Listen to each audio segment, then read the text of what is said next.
Huh. Apparently now that Ager Scepter is a thing, people are starting to use Battle Harmony again. Should probably get on that, but I got 2 other things I need to do as well, so I wonder. Let's see. Dawn Chorus or Mantle of Battle Harmony? Dawn Chorus or Mantle of Dawn Chorus? Huh. Guess I blew a breaker. This can't possibly be an omen, right? It's waiting for you, Jay. Mantle of Battle Harmony is waiting for you. Great. The disembodied voice is back. I knew this day would come eventually. As one would have probably already assumed, Ager's Scepter is a phenomenal candidate for warlocks using Mantle of Battle Harmony. I shouldn't even really have to say that. It can, emphasis on the word can, create some potentially bogus builds, and I want to showcase one in specific today. But in order to do that, we need to talk about skill trees and mods, so let's start with aspects and fragments. Glacial Harvest and Ice Flare Bolts. Glacial Harvest creates stasis shards around frozen enemies and has a 12-second cooldown to prevent you 2 hacks like myself from abusing it. And then we've got Ice Flare Bolts, which sends out Seeker Crystals that will freeze additional enemies after the initial freeze. This is a really strong aspect pair, absolutely perfect for my style of play.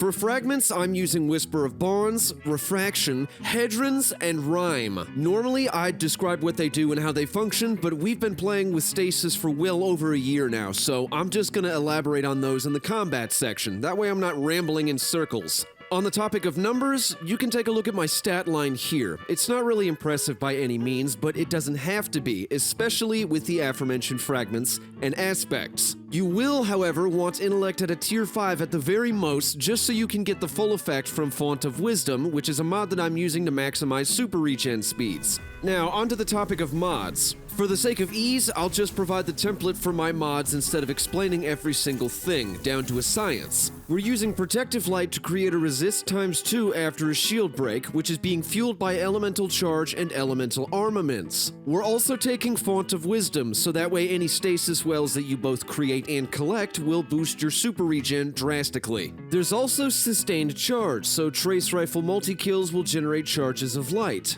And then, of course, there is the mod of the season, Particle Deconstruction. Pair that with your preferred linear fusion for maximum damage against hard hitters. Now, before we move on to combat, we really need to talk about Ager Scepter itself. By default, Final Blows create a stasis burst that slows and freezes targets nearby, in a rather wide radius too. Stasis kills refill the magazine, so on and so forth. It's a great gun overall, but the catalyst is where it really shines, and it's what makes it that much more potent.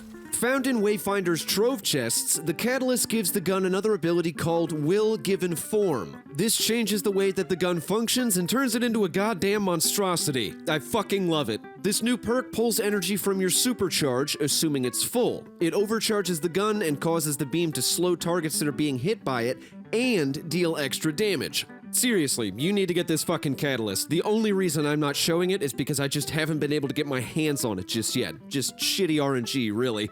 So now that that's done and over with, let's talk about combat and fragments. Whisper of Bonds is going to return extra bits of super energy on frozen kills, hence the usage of Ager Scepter and Font of Wisdom, which both are going to bolster the effect from Battle Harmony every time you generate and collect stasis wells. That's what Elemental Armaments is for. Ager Scepter will generate them naturally over time, providing both a damage boost and an intellect boost. Refraction is going to play into bonds however you want it to, for the most part. Either Empowered Rifts for extra damage while uncharged, or Healing Rifts, meant for when Protective Light activates. It'll also provide little bits of Rift energy on kills against frozen targets, and that will ultimately play a role in how often you can reserve Protective Light stacks. Don't forget we've got Reaping Wellmaker in here as well. Save for the internal cooldown on the fragment itself, you're never really going to be in a scenario where you don't have a rift ready to cast at any given moment. But if for whatever reason that just isn't enough rift energy returned for you, you can just slot 2 stacks of Focusing Strike and call it a day. The real noticeable buff here is Whisper of Hedrons. This activates anytime you freeze a target, providing a drastic increase to stability, aim assist, mobility, resilience, and recovery. Now, frozen targets are going to be a very common thing because Ager Scepter. It makes this build feel very circular, and it's really, really smooth at that point. And then lastly, we've got Rhyme. All of your abilities for the most part are going to generate stasis shards. Those shards are going to create an overshield, one that's going to become increasingly effective and handy when protective light kicks in after a shield break. Think of it as something like a temporary band-aid during combat. Protective light activates and suddenly stasis shards become small little damage siphons, in a way. The combat potential of this build must not be undersold here. It might not be the highest damaging build, but it is extremely versatile, especially since stasis can effectively dominate literally anything at the current moment. And that's not even taking into account the catalyst for Ager Scepter itself, which I talked about earlier, and, as I said, turns the gun into a complete goddamn monstrosity. This is smooth as fuck. It feels good and it handles well. That is the best way I can think of to describe this. You're not going to find yourself tripping over your input methods because once that freeze change starts, the game essentially just plays itself at that point. If I may, though, a good strategy is to have a reliable secondary, something with a higher RPM, kind of like a Death Adder, which is what I'm using in all of this footage. Either way, that is the build in its entirety. But this video is not over yet, because we still need to talk about some of the mods that aren't available yet. Some of which are guaranteed fucking bangers, and will drastically enhance the overall performance of this build, and, well, basically any build, really.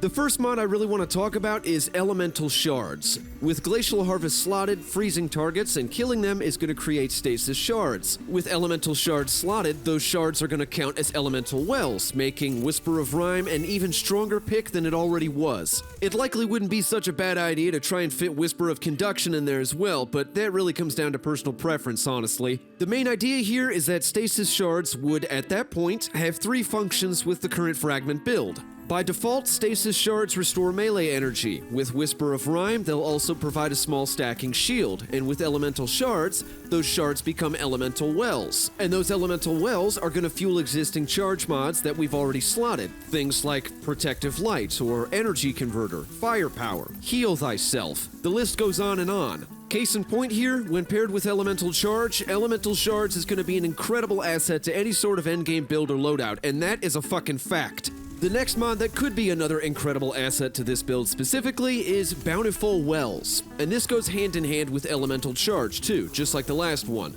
The biggest issue that I had with well mods in their infancy is that they were extremely uncommon in comparison to Orbs of Power, which could be created at any given moment, on command, by a simple kill streak with a masterworked weapon, whereas wells relied an awful lot on RNG in the very beginning. Fast forward a bit, and now there exists a mod in-game, albeit still locked at the moment, that increases the frequency of wells that are spawned. The description of the mod reads as follows. Elemental mods that cause you to spawn wells can now stack, spawning additional wells for each additional copy of the mod that you have equipped. My interpretation of that is, the more copies you have, the more wells that are going to spawn when Elemental Armaments finally gets around to doing its goddamn job and spawns a well. I would assume that at 2 stacks, 2 wells would spawn, and at 3 stacks, a 3rd well would spawn, and while you could probably go further than that, you'd be wasting space for mods that could utilize said wells and charges, but you get the point. You get what I'm saying. Next up, we've got Elemental Time Dilation. My immediate thought here is both Protective Light and Well of Life. Font of Might,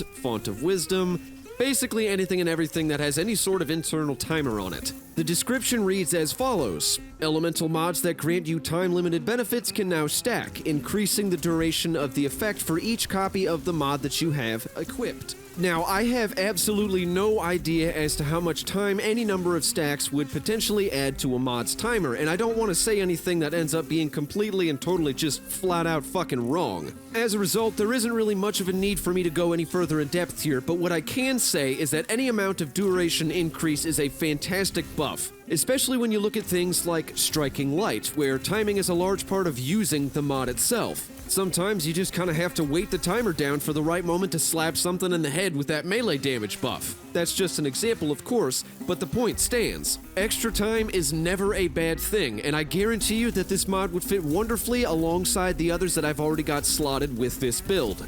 The last one that I want to talk about here before I close this out is Supreme Wellmaker, which spawns 3 stasis wells near the player when they cast their supercharge. Now, I shouldn't really have to elaborate on why that is a huge deal, especially since mods like Energy Converter just got a massive nerf, and since wells are now capable of fueling almost every mod that we have in our arsenal, and that's not even taking into account Font of Wisdom or Protective Light. After a completed cast, those wells will still be on the ground for you, providing an immediate super regen buff, or a defense buff, or converted charges of light. The list is endless, much like Elemental Shards, and with Time Dilation, any timer will be extended, making those mods even more useful.